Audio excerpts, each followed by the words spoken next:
Բարև ձեզ հարգելի դիտողներ, YouTube-յանի Մալիքի եթերում զրուցելու եմ սոցիոլոգ Կարեն Սարգսյանի հետ։ Ցանկության դեպքում կարող եք բաժանորդագրվել YouTube-յանի Մալիքի նկարագրությունների բաժնում կտեղադրեմ նաև Կարեն Սարգսյանի Telegram-յան ալիքի հղումը, որին եւս ցանկության դեպքում կարող եք բաժանորդագրվել։ Բարև ձեզ, պարոն Սարգսյան։ Ողջույն Արեգ ջան, ողջույն։ Պարոն Սարգսյան, Երևանում անցկացվեց Եվրոպական քաղաքական համայնքի գագաթնաժողովը,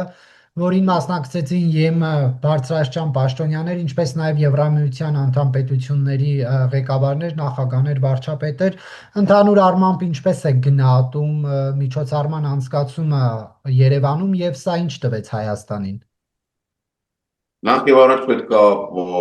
նշենք, որ այս EPC, այսինքն Եվրոպական քաղաքական համայնքը, որպես այդ ինքը տարբերվում է Եվրամիությունից եւ բացի Եվրամիությունից այստեղ հրավիրված են լինում նաեւ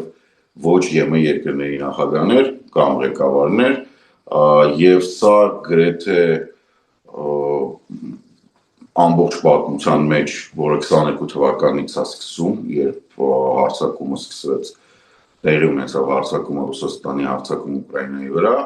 եւ երբ հիմնադրվեց առաջին անգամը, երբ նաեւ ոչ եվրոպական մայրցամաքից երկիր մասնակցեց, խոսքը Կանադայի մասին։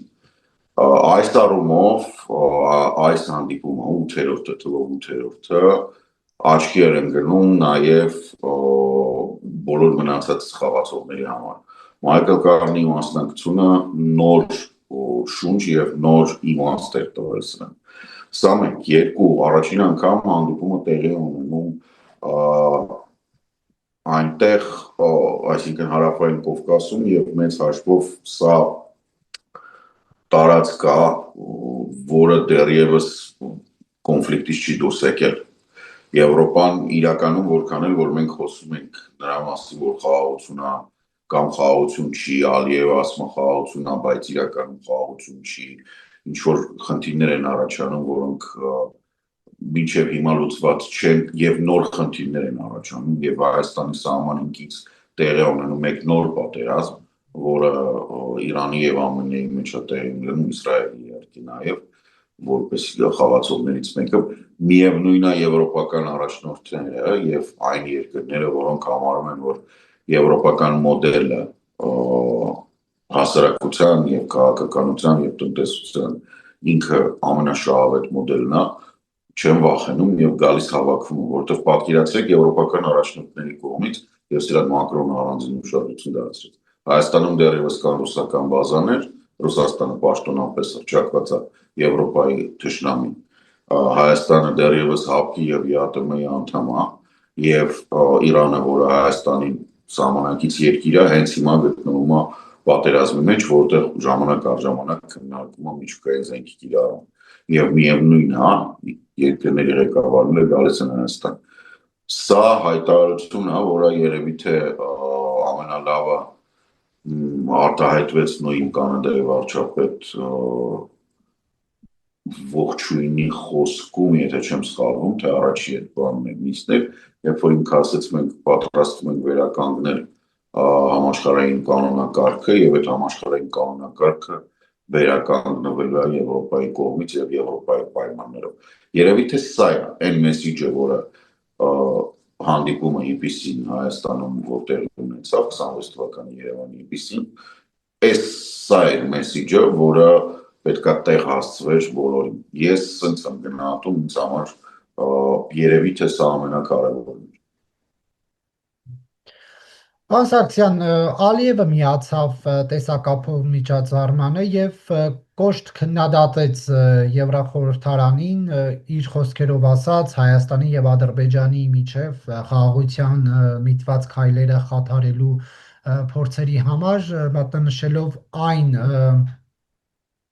բանաձևերը, որը ընդունում է խորհրդարանը, սա ինչպես եք մեկնաբանում, չնայած որ Եվրախորհրդարանի նախագահը հակադարձեց Ալիևին, նշելով, որ իրենց ոչ բոլոր բանաձևերն է, որ կարող է շատերի դուր գալ, բայց իրենք ընտրված մարմին են եւ իրենց օրենքներով են, առաջ շարժվում։ Եվրոպա, այս Բրյուսել-Բաքու այս հարաբերությունների խորացումը եւ արտահայտվեց Երևանում կայացված այս միջոցառմանը ինչ էր նշանակում։ Բրյուսել-Բաքու հարաբերությունները պայմանավորված են Թել Ավիվ-Բրյուսել հարաբերություններով։ Ես գնալով համոզվում եմ, որ Իսրայելի ազդեցությունը Ալիևի արտաքին եւ նույնիսկ որոշ չափով ներքին կամ անվտանգային քաղաքականության վրա զգալիորեն մեծացել է, այն պահից սկսած, երբ Թուրքիայի տնտեսական վիճակը վատթարացել է եւ Թուրքիան դժվարությամբ ազդում այդ գործողությունների վրա եւ ընդհանուր առմամբ հակառակը Ալեն Սիմոնյանը, որ փոսում հայտարարեց, որ Թուրքիան փաստացի պատանդ է Ադրբեջանի ձեռքում, ես ակնկալում էի Թուրքիայի ավելի կոշտ արձագանք գոնե փորձագիտական կամ ԶԼՄ-ների բանում, բայց իրականում այնպես չի, որ չընդունեցին եւ դա շարունակվում է մնալ հիմնական տարածաշրջանային խնդիրներից մեկը, որ Թուրքիան գտնվում է Ադրբեջանի ազդեցության ներքո, բայց ինքը Ադրբեջանը մեծ հաշվով այս հարցերում գտնվում է իսրայելական ազդեցության տակ եւ Եվրոպայի չընդունելը եւ եվրոպական բանաձևերը այդ ամբողջը, որը կապված է Արցախի հետ, իր համար էքզիստենցիալ խնդիր է, ինքը հասկանում է, որ Արցախի հարցը ինքը չի կարող փակել, նույնիսկ եթե բոլոր եկեղեցիները դեռ ոչնչացնի, նույն հարցի դեպ լրագրողները, կանադացի լրագրողները տվեցին Մայքլ Կարնի, Կանադայի վարչապետին, հենց այդպես, որ Ստեփանակերտում ոչնչացնում եկեղեցիներ եւ տեղահանված են ավելի քան 100,000 մարդ, փախստականներ են հումանիտար ճգնաժամը Հայաստանում, թե Կանադան ինչով պատրաստ անել, ինքը ասաց մենք պատրաստ ենք անել այն ամենը, ինչ որոշի Հայաստանի կառավարությունը եւ մենք համագործակցում ենք Հայաստանի կառավարության հետ։ Այսինքն բոլորի մոտ այդ հարցը կանգնած է եւ ոչ մեկ չի ուզում այդ հարցը ուզում։ Իմ գնահատականը սա որովհետեւ կերպ չպետք է չգիտեմ ընդունել որպես վերջնական բան։ Իմ գնահատականը հետեւյալն է. Իսրայելը ունի պլան Արևելյան Երուսաղեմը էթնիկ զտման ենթարկելու եւ այնուհետ վերացնելու Ալաքսան։ Եվ այս պլանի մեջ ամբողջությամբ տեղավորվում այն ամենը, ինչ ինքը արեց Արցախում։ Այսինքն տեղի բնակչությանը, բնիկներին, ավտոխոն ազգություններին հանել, իրենց մշակութային արժեքները ոչնչացնել, պատմական արժեքները ոչնչացնել։ Սա այն մոդելն է, որը Իսրայելյան խիստ անհրաժեշտ է այդ իր մեծ Իսրայել ստեղծելու պատմության մեջ։ Եվ Ադրբեջանը այս հարցով իր խամաճիկն է եղել եւ լինելու ցավոք սրտի։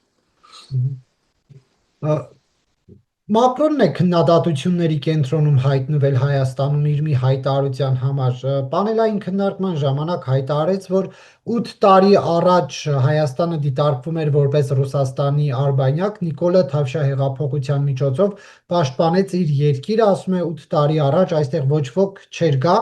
Սա ինչպես եք մեկնաբանում, օրինակ ասում են, որ սա չափազանցվածություն է, որովհետև հենց Ֆրանսիայի առաջնորդներն են նախկինում եղել Հայաստանում մինչև Նիկոլ Փաշինյանի իշխանության օրոք։ Մակրոնը այս հայտարարությամբ ինչ էր ուզում ասել։ Մակրոնը այս հայտարարությամբ ուղղակի ճշմարտություն ասում է, ես չգիտեմ ինչ հարցեր տալ է, երևի նույն մարդիկ են, ովքեր Զելենսկուն ֆոսֆորի մասին հարցեր են տալիս։ Այսինքն այո, իհարկե 8 տարի առաջ Հայաստանը դիտարկվում էր որպես Ռուսաստանի արբանյակ եւ այո, իհարկե բավականին խնդիրներ կան եւ առաջին անգամ այդ սառույցը կոտրվեց ֆրանկոֆոնիայի ժամանակ, այսինքն մոտարապես 8 տարի առաջ հոկտեմբերի սկիզբ, եթե չեմ սխալվում, սեպտեմբերի վերջ, հոկտեմբերի սկիզբ։ Չգիտեմ ինչ կա այդտեղ չհամաձայնվելու կամ բանանելու, որովհետև նույնիսկ եթե հետ պատտվեք արխիվներից անեք ԶԼՄ-ները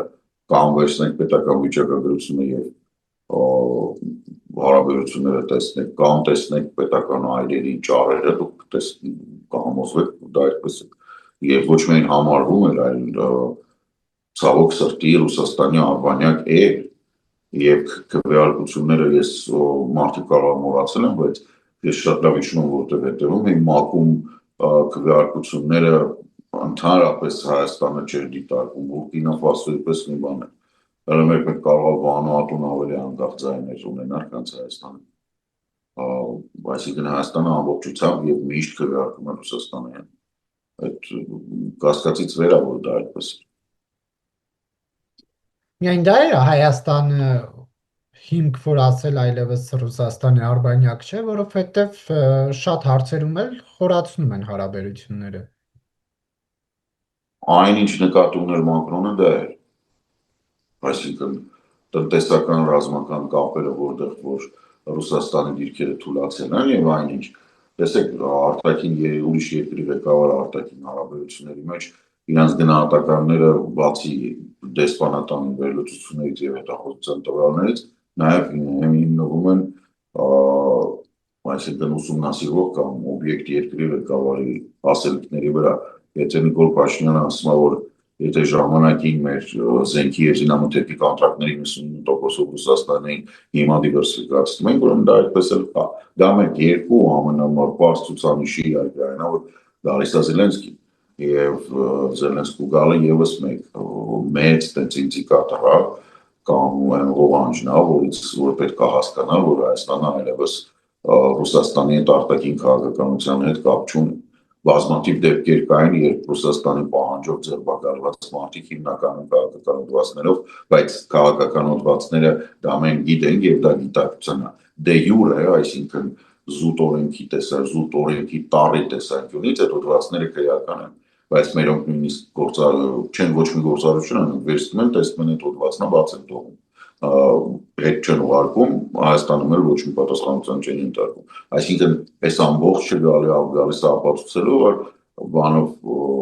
Ռուսաստանի տեսանկյունից Հայաստանը կործանված է, ես այդ փաստին շատ ուրախ եմ, որտեղ ինքս երկար տարիներ, տասնամյակներ արդեն կարելի ասել պայքարում եմ դրա համար։ Պարոն Սարգսյան, Հայաստանն ու Ֆրանսիան վաղը Մակրոնի պետական այցի շրջանակներում կստորագրեն ռազմավարական հարաբերությունների խորացման փաստաթուղթ։ Մակրոնը հույս է հայտնել, որ սրանով նոր էջ է բացվելու հայ-ֆրանսիական համագործակցության։ Հայաստանը բազմաթիվ նման փաստաթղթեր ստորագրում է այս վերջին շրջանում եւ որոնք են դրանց օգուտը։ Օրինակ Լեհաստանի հետ, Հունաստանի հետ Որն է լինելու դրա օգուտը։ Ուշադրությունը պետք դարձնել բովանդակության վրա, Նարեկ, սա պայմանագիր է, ոչ թե հռչակագիր։ Հիմնականում շփոթում գալիս է նրանից, որ մանավանդ լրագրողական շրջանակներում ընդունված չի խորանալ, թե ինչ է։ Մի բան է հռչակագիր, մի բան է պայմանագիր։ Պայմանագիրը նշանակում է, որ սա նաև պետք է ռատիֆիկացվի եւ երկու պետությունների միջև հարաբերությունների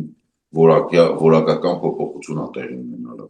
ոլորտ ըստ ոլորտ։ Հիմնականում սա նաև բերում է, ամենատենց թեթև օրինակը, որ ասեմ, սա պարունակում է հնարավորություն երկու պետությունների համապատասխան նախարարությունների կամ ինստիտուտների միջև աշխատանքները իրականացնել ուղիղ շփման միջոցով, ոչ թե գնալ արտգործնախարարության միջոցով, օրինակ բնապահպանության նախարարությունը Հայաստանում եւ Ֆրանսիայում կարող են այսուհետ այդ պայմանագրի շրջանակներում համագործակցել ծրագրեր իրականացնել հիմնվելով եւ հիմք ունենալով այդ պայմանագրի կետերը դրույթները։ Հռչակագրերը մյուս կողմից դա ընդհանրապես լավ հարաբերությունների ցանկության մասին բաներ, որոնք անշուշտ կարևոր են դիվանագիտական տեսանկյունից, բայց դրանք չեն կրում ոչ մի տնտեսական, քաղաքական կամ ռազմական կամ անվտանգային հետևանք, սրա մասին է խոսքը, հիմնական տարբերությունը դա ամենամոտիկը այս պայմանագրին ինչ որ պետք է ստորագրվի, ամենամոտիկը որքան էլ որ դա զավեշտալի չի, դա Ռուսաստանի հետ մեր ունեցած պայմանագրերն է։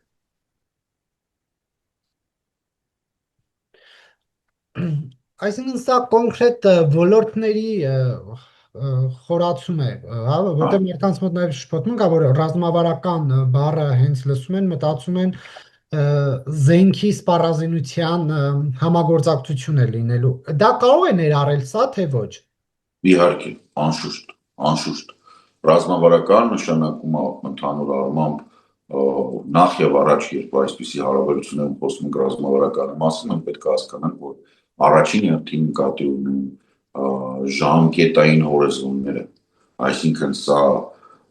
պետք է մեկնաբանել որպես պայմանագիր, որը 20-30 տարվա հեռահարության ծրագրեր կամ նպատակներ ունի, եւ անշուշտ սա ներառելու է ոչ միայն ռազմական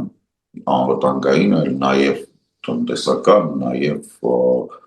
ամենասիրած եւ ամենաանշարժ թեման մշակութային, այն ինչ որ sense բաներ, բայց այո, ներառելու է նաև դիվանագիտական կոնսուլտացիաներ երկու արտգործնախարարությունների միջև տարբեր խնդիրներում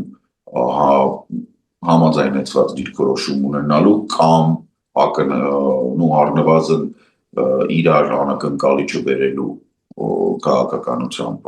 սա էլ է ներառում։ Այսինքն սա ամբողջական դաշնային պայմանագիր է իրականում, ուղղակի անունը մի փոքր այլ։ Պարզապես հաշվի առնելով, որ Հայաստանի անվտանգային քաղաքականությունում էական բան չի փոխվել, օրինակ հապկի հետ կապված, Ռուսաստանի հետ կապված, որտեղ նույն պայմանագրերը շարունակում են գործել։ Հա, հապկի մասով նշում են, որ սառեցված է, ՔՊ-ի ծրագրում էլ նշված է, որ եթե ընտրվեն առաջիկա 5 տարիների ընթացքում դեպի դրական քայլեր չեն անում, չնայած նշելով, որ կտրուկ չեն էլ գնալու լուծարման, այս ֆոնին Ֆրանսիան մինչև հիմա ինչ արել է, դրանից ավել ինչ կարող է անել այս ամեն ինչը հաշվի առնելով։ Ես չէի ուզենան շատ խորանալ, թե ինչ կարող է Ֆրանսիան անել, օրինակ բանակի ռեֆորմի հետ կապված կամ օդուժի ուժեղացման հետ կամ օպի կամ ընդհանուր առմամբ բանակային համակարգի վերափոխման հետ, նախ եւ առաջ, որովհետեւ ակնհայտորեն մեր լսարանը հիմա որ մենք զրուցում ենք, ոչ դրա մասնագիտական խորացում, ոչ ինձ թվում է հավեսը, բայց սա կա, այս կոմպոնենտը կա, այսինքն ռազմական տեսանկյունից, ռազմական համագործակցության տեսանկյունից Ֆրանսիան աշխարհի այն երկրների ցանկում է, որը, չգիտեմ, համբուշտից մինչև տիեզերանավ ամբողջությամբ սեփական արտադրում է եւ չունի կախվածություն երրորդ կողմերից, հիմնականում այդ ճամբարում Ամերիկայից է։ Ֆրանսիան ինչ որ արտադրում է, դա Իրանն է, ինքը կարա ինքը արտադրի եւ ինքը որոշի դա ում է տալիս, ում չի տալիս։ Սա է։ Երկու, Ֆրանսիան շատ կարևոր խաղացողա հապկն ես նշում, ԵԱՏՄ-ի հետ կապված, բայց Ֆրանսիան նաև շատ կարևոր խաղացող է էներգետիկայի ոլորտում եւ ակնհայտորեն Ֆրանսիայի միջուկային էներգիայի մասնագիտացված էքսպերտայզը, այսինքն այն փորձագիտությունը, որը Ֆրանսիան ունի, աշխարհում ոչ մի երկիր չունի, Ֆրանսիան միակ երկիրն է, որ վերջի տարիներին 45-ից մինչև 50+% էներգիայի գեներացնում է միջուկային ատոմակայաններում, եւ սա մեզ անհրաժեշտ է, եւ մեզ անհրաժեշտ է իրականում ոչ թե Վենսի բերած այդ չստեղծվածելը մոդուլային ռեակտորների մասին հեքիաթները, մեզ պետք է շատ կոնկրետ նորմալ աշխատող ֆրանսիական միջուկային կայաններ, որոնք կգեներացնեն 5-ից 10 գիգավատ Հայաստանի համար, որը մեզ թույլ կտա նաև ձերբազատվել գազի կախվածությունից, որովհետև իրականում գազը մեր բնակարաններում ծառայում ֆունկցիային, որը շատ հեշտ փոխարինվում է հոսանքով, էլեկտրական հոսանքով։ Սա իհարկե ներդրումներ է պահանջում, բայց այդ ներդրումները պլյուսային, որ սա միջուկային ատոմակայան է, որը կանգնած է Հայաստանում եւ որը արտաքին բաներից կախված չի ամենօրյա ռեժիմով, խողովակներից կոպիտ ասած, սա տալիս է Հայաստանին հնարավորություն ֆանտաստիկ տեմպերով զարգանալու եւ 5-ից 10 գիգավատը դա այն է, ինչ մեզ անհրաժեշտ է հետագայում, ոչ թե մոդուլային 370-400 մեգավատ, այսինքն ռազմավարական տեսանկյունից սա Ֆրանսիան կարող է տալ այս ամենը, հաշվի առնելով նաև այն, որ Ռուսաստանը գնալով թուլանում է եւ Ռուսաստանի հնարավորությունները խիստ սահմանափակ են եւ տեխնոլոգիական եւ տնտեսական եւ ռազմական եւ դիվանագիտական առումով Ռուսաստանը, տեսեք, Ռուսաստանի հետ հարաբերությունները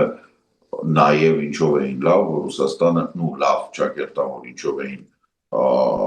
ներկայացվում որպես առավելություն Ռուսաստանի դիվանագիտական կշիռով։ Հենց հիմա Ռուսաստանի դիվանագիտական կշիռը անցած տարվա, ասենք, չգիտեմ, ծակ տրեխից շատ ավելի քիչ է։ Ռուսաստանը այլևս դիվանագիտական կշիռ չունի, ռազմական էլ չունի, տեսնում ենք Ուկրաինայում հերները անցվում է, էլ ինչ մնաց, ոչ մի բան, տնտեսականն էլ դե բոլորս տեսնում ենք, որ երկրորդ տարին արդեն իրանց պետական պաշտոնյաներն են ասում, որ տնտեսությունը զարգանալու հնարավորություն չունի, եւ մենք չենք կարող ու իրանք չեն կարող դրա վրա հույս դնել։ Այսինքն սա Հայաստանի անվտանգային այն պլատֆորմն է, որին որ պետք է հենվի Հայաստանը, որովհետև այս պահին բոլոր այն կազմակերպությունները, որտեղ Հայաստանը մասնակցում է, ասենք խոսքի հիմնականում ԵԱՏՄ-ի եւ ՀԱՊԿ-ի մասին, դրանք փլուզվում են։ Այդ փլուզվելու պահին դու ինչ որ միտեղ պետք է հենվես։ Ֆրանսիայի հետ այս պայմանագիրը հենվելն է, որը որ այդ հենարանն է, որը մեզ թույլ կտա ուղղակի չգնալ ձորը։ Պարզապես պայմանագիր չի նշվում, համաձայնագիր է նշվում եւ սրա շուրջ էլ վեճ կարես երկու բարերի մեջ դեռ այն ժամանակներից սկսած թե Ադրբեջանի եւ Հայաստանի միջև պայմանագիր է ստորագրվում, թե համաձայնագիր։ Հիմա այս առումով համաձայնագիրն ու պայմանագիրը ձեզ ունեն տարբերություններ, թե չէ։ Ուժի հայերեն լեզվաբանության մեջ իհարկե ունեն, բայց միջազգային դիվանագիտական բանի տեսանկյունից ինքը agreement-ը, այսինքն միևնույն agreement-ը, սա ավելի շուտ բաց թողում հայ դիվանագիտության, որովհետև եզրույթների մեջ միշտ այս շփոթը բացառելու համար ուղղակի պետք է ինչ-որ բառարան ստեղծել, շտեմարան, որտեղ որ այդ բոլորը օրինակ երբ ձեզ տալիս են ինչ-որ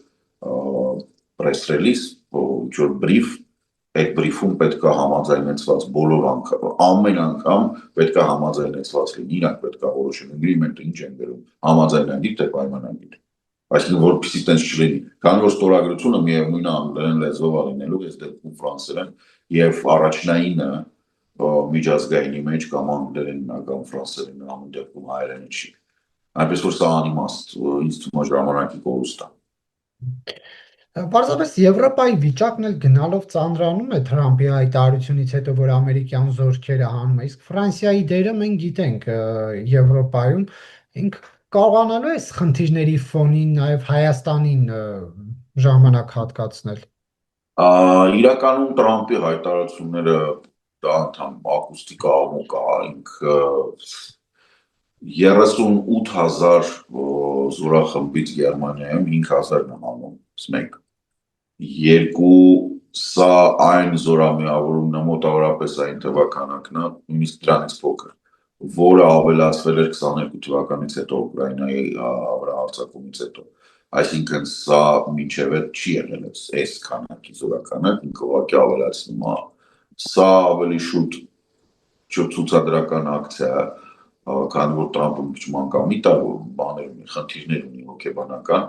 ինքը տենց ցույց է տալիս ինչքան դժգոհ է եւ պայմանավորված է սա հիմնականում մերձի հայտարարությունով, որ Թրամփը նվաստացված է Իրանի կողմից, ինչը ճիշտ է անշուշտ։ Իրանը Թրամփի կոպիտ ասած մայրի գլացացրել է, իսկ սա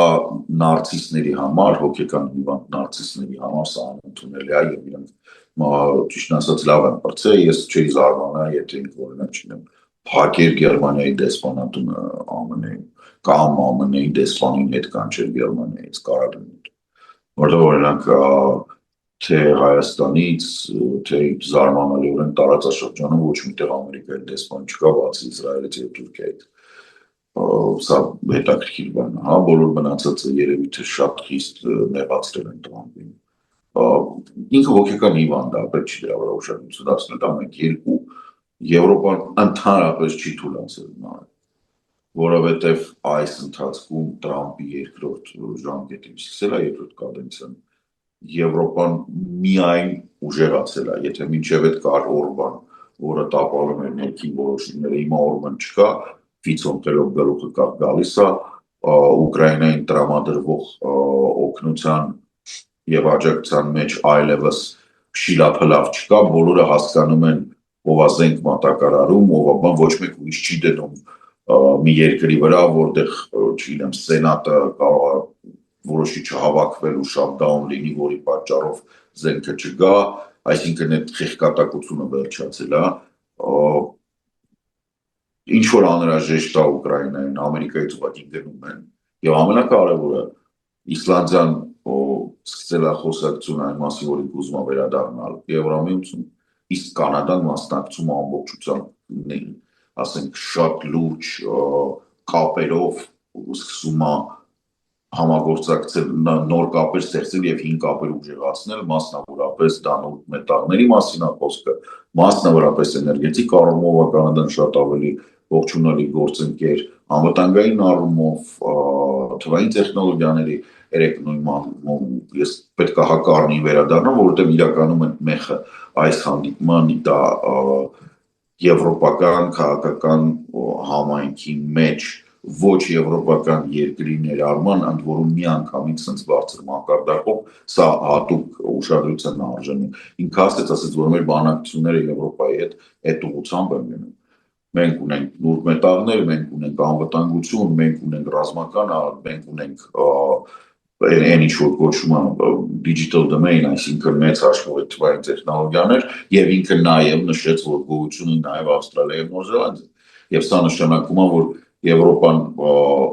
գնալով նոր կշիռ է ձեռք բերում եւ ելի անդրադառնալով Կանադայի վարչապետին, Եվրոպան նոր աշխարհակարգի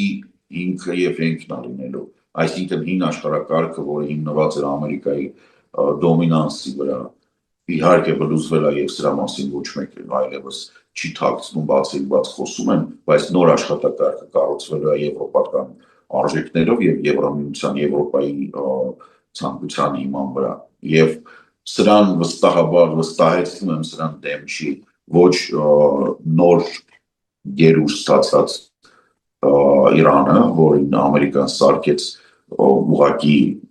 երկրներից մեկից, սարքեց երկիր, որը տիրապետում է միջազգային էներգետիկայի, ասենք, տրանսպորտային հոսքերի 30-ից 40%։ Շատ լավ, անդրադառնալով Զելենսկի այցին 24 տարվա ընթացքում որևէ պաշտոնյա նախագահ չէր այցելել եւ այս ռուս-ուկրաինական պատերազմի ֆոնին նախագահի այցը ինչ կարող է նշանակել, հատկապես որ Telegram-ում կարտացի Զելենսկին դրական էր համարել Հայաստանի վարչապետի հետ հանդիպումը, նշելով, որ առևտրաշրջանառությունը ընդլայնելու քննարկումներ են ունեցել եւ այդ թեմայով առաջիկայում հանդիպում քննարկում լինելու է Կիևում։ Սա ինչ է նշանակում, ինչ կարող է սա տալ Հայաստանին եւ նաեւ Ռուսաստանի դերը այնուհանդերձ չմոռանանք, հաշվի առնելով, որ շատ ապրանքներ գնում են Ռուսաստան, այս օրերին ջերմուկը, Վայլբերիսի, ներողություն, օզոնի խնդիրները կան, եթե այս հայ-ուկրաինական այս հարաբերությունները ընդլայնվեն, սա ինչ հետևանքներ է ունենալու։ Նախ եւ առաջ ես այն մարդկանցից եմ սակավաթիվ, ով շատ վաղուց պայքարում էր, որպեսզի Զելենսկու այցը տեղի ունենա եւ տեղի ունենա այց Կիև, Նիկոլի այցը Կիև, որ տեղի ունենա։ Սա նաեւ ցուցանիշ է, որ Հայաստանի այսօրվա քաղաքական իշխանությունները հասկանում են, որքան կարևոր է եվրոպական մոդելի տեսանկյունից եւ եվրոպական երկրի տեսանկյունից լինել Ուկրաինայի կողքը եւ նույնիսկ եթե դա ընդհանրապես տնտեսական հարաբերություններ են, նաեւ դրանով աջակցել Ուկրաինային այս պատերազմին։ Ինչով է կարևոր, որովհետեւ Ուկրաինան կարող է փոխարինել Ռուսաստանից մեր ներկրվող ապրանքների բացի նավթից ու գազից ամբողջ այն ինչ որ մեզ անհրաժեշտ է։ Եվ այս պահին նույնիսկ ես ասեմ կարող է շատ ավելի ձեռնտու լինի Ուկրաինայի հետ համագործակցությունը, որովհետև այն ինչ մեզ անհրաժեշտ է եւ այն ինչ ասած մենք քիմքին ծանոթ է, այստեղ եղել է եւ դա դադարել է Հայաստան գալ պատերազմի սկզբից հետո, բայց մենք սովոր ենք այդ ապրանքներին եւ այդ ապրանքները ընդհանրապես հասկանում եք, ուղղակի պետք է հայտնվել շուկան, պետք չի որ մարդիկ սովորեցնել, պետք չի գովազդային արշավ բան անել։ Ինչ որ մարդիկ սովոր են, հայտնենք գրուպերն է շատ կարևոր, ասենք ծորենն է, եգիպտացորենն է, գարին է, բան, որը կարող եք ներկրել անմիջապես Ուկրաինայից, նաև ալուրը, ընդ որում ի տարբերություն ռուսական ծորենի, սա տեխնիկական ծորեն չի, ցածր որակի ծորեն չի։ Սա ամենաբարձր մակարդակիցորեն, դա ամենաբարձր մակարդակ, առաջին մակարդակ, այն ինչ որ ձեզ անհրաժեշտ է, դա արևածաղկի յուղերն են, արևածաղկի ձեթ, որի մեջ չկա տեխնիկական արմավենու յուղ լցրած, կամ մաքուր արևածաղկի ձեթ, եւ նաեւ այն ամենը, ինչ որ կապված է ագրոհամալիրի հետ, դա կարա լինի միս, դա կարա լինի, ասենք, չգիտեմ, իսաֆաբրիկատներ եւ այլն եւ այլն, սա բազմաթիվ հնարավորություններ կան հենց հիմա, բայց այդ այցը եւ այդ ծրագիրը եթե աշխատի, որովհետեւ ես սրանից ամիսներ առաջ մենք փորձեցինք Ուկրաինայի դեսպանատան հետ համագործակցելով նաեւ կապակցված բաներ ստեղծել հայկական բիզնեսի եւ ուկրաինական բիզնեսի միջեւ, այսինքն ստեղից կար հետաքրքրություն Ուկրաինայում գտնել բիզնես, որը կհամագործակցի, ոնց որ գտանք, բայց այնքան բարդ էր այդ ամեն ինչը, որ չստացվեց։ Հիմա Զելենսկու այցը եւ Զելենսկու հայտարարությունը եւ տնտեսական այդ հանձնաժողովի վերսկսված աշխատանքները թույլ կտան այս ամեն ինչի նոր շունչ հաղորդել։ Եվ սա Հայաստանի համար ամենակարևոր բանն է ապահով դիվերսիֆիկացումը, նույնիսկ եթե Ուկրաինան պատերազմում է։ Իսկ հետևանքները Հետևանքները շատ հետաքրքիր են, այստեղ ես կսպասեի հետևանքների մասին, որովհետև ինձ չի թվում, որ հետևանքները կարող են լինել ավելին, քան եկեք մի հատ էլ ջերմուկը արգելենք։ Կարող է էլի, ասենք, չգիտեմ, վարդերը արգելեն, բայց իրենք ինչ պետք է անեն, պետք է այլևս չվաճառեն իրանց ապրանքը Հայաստան։ Մենք շատ հաճախ այլ կերպ ենք դա պատկերացնում։ Անհատ ձեռներեցները Ռուսաստանում աշխատող, ասենք, չգիտեմ, Կրասնոդար ինչ-որ ընկերություն գնում է մի տեղից առնում ապրանքը, բերում է եւ ինքը հայ լինելով արդեն այդ ապրանքը ներմուծում է Հայաստան։ Այնպես չի, որ այդ ինչ-որ միտեղ առնողի մոտ ֆիքսվում է, որ այդ ապրանքը գնալու է Հայաստան, ինչ-որ sense բաներ է։ Հետո մենք փոքր երկիր ենք, մեզ ծավալներ պետք չեն։ Դուք միշտ կոպիտ ասած կարող եք կաշառքով Ռուսաստանից ձեզ անհրաժեշտ ապրանքի քանակը դուրս բերել, արտահանելն է խնդիրը այստեղ, արտահանելն է խնդիր, գյուղը արտահանման հետ կապված ինձ չի թվում, որ մեր ապրանքները այնքան վատն են, որ մենք կունենանք արտահանման խնդիր։ Մենք կունենանք սխեմաների փոփոխություն, անշուշտ։ Որոշ մարդիկ, ովքեր բավականին մեծ գումարներ են աշխատում այդ կաշառակեր երկրի հետ համագործակցության վրա, ովքեր որ նաև ժամանակ առ ժամանակ ազդում են լարսը բաց կամ փակ լինելու վրա, դրանից գումարներ են աշխատում, այդ մեր բաներից, ասենք, չգիտեմ, ամեն ապրանքի մեջ փող են մտնում, իրանք այլևս չեն մտնի։ Եվ ես ասեմ, որ միշտ այդ հարցը դեռ է, տես ոնց որ գազի հարցն է, Նարեկ ջան, շատ կարևոր է, ժամանակ ավարտվում է, մի հատ ուղղակի նշում անեմ, որ լինի։ Միշտ ռուսները սիրում են ֆիքսել, որ Հայաստանի միջև եւ Ռուսաստանի գազի գները $180 բայց միշտ մոռանում են մեր լրագրողները ավելացնել, որ դա Գազպրոմ եւ Գազպրոմ Արմենիայի միջև պայմանագիրն է, իսկ իմ ու քո վրա գազը նստում է 370-ի կողմերը։ Այս սա է կարևոր։ Շնորհակալություն, պարոն Սարգսյան, հարցազրույցին։ Շնորհակալություն, Նարեկ ջան։